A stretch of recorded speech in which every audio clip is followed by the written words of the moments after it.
what you whisper. They have lost their protector. Now is our time to strike.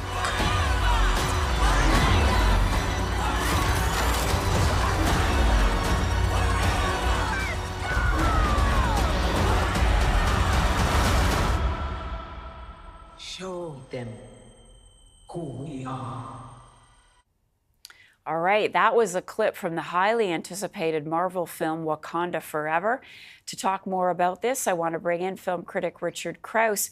Richard, highly anticipated movie. We, of course, have to remind everybody, no Chadwick Boseman. Did it feel the same? What are your thoughts on this movie? It does not feel the same, and I think that it doesn't feel the same in a good way, if that makes sense. So what you have here is a film that is both intimate and epic. It is a eulogy of a sort to Chadwick Boseman, who died a couple of years after the original Black Panther came out. And you also have a big action movie that you expect from Marvel. So it's got those two elements woven together really nicely. It tells the story of vibranium, which is this ore that they have in Wakanda that's the most valuable, rarest ore on Earth, and it is indestructible. Turns out that King T'Challa, who was played by Chadwick Boseman in the first film, let the world know that they have this unlimited supply of vibranium, so now everybody wants it. Turns out there was another store of vibranium in the world, and it's protected by these sea creatures who now want to wage war against Wakanda because they've made it public knowledge how valuable vibranium is. There's more to the story. I don't want to give anything away, but it does answer the question, can you make a Black Panther movie without the Black Panther? And the answer is yes. This is an engaging, interesting movie that doesn't feel like the other Marvel films. There are no cameos from Iron Man or Thor or anything in here. This is a standalone story that delivers the action, all that stuff, but really does have kind of a somber tone to part of it, which I think is respectful and appropriate for the subject matter. Called Black Panther, Wakanda Forever. I gave it 3.5 out of 5 stars, and it's playing in theaters right now. It is indeed. Lots of people have already seen it. Yeah. Okay, the next one is a film about a filmmaker, a very famous one, Steven Spielberg. Tell us about this.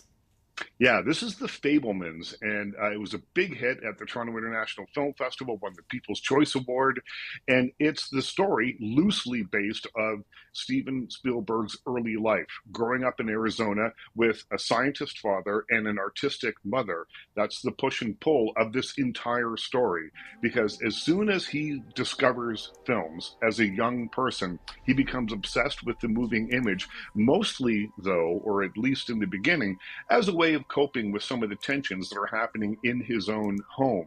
He makes short films and things as a distraction to the trauma that's happening between his parents, who are having a rocky time staying together and raising the kids.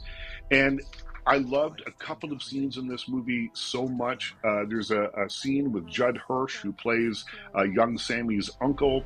He comes and he explains the artistic side of being a storyteller and how great stories can come from pain. Then later on, this doesn't give anything away, Sammy meets a very famous film director who tells him about the technical end of making films.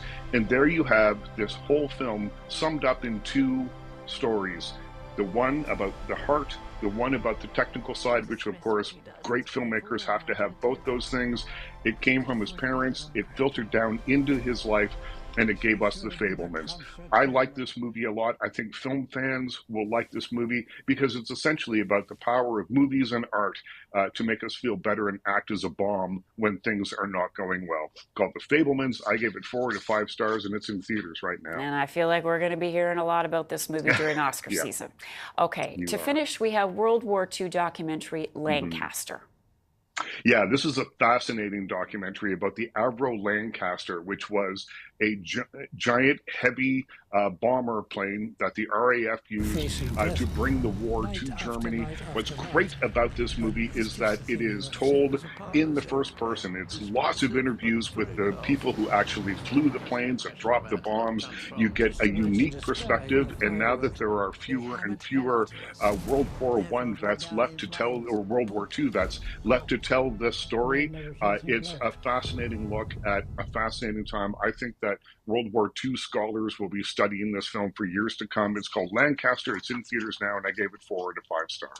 Richard, thank you so much. Good to see you. Nice to see you, Marcia.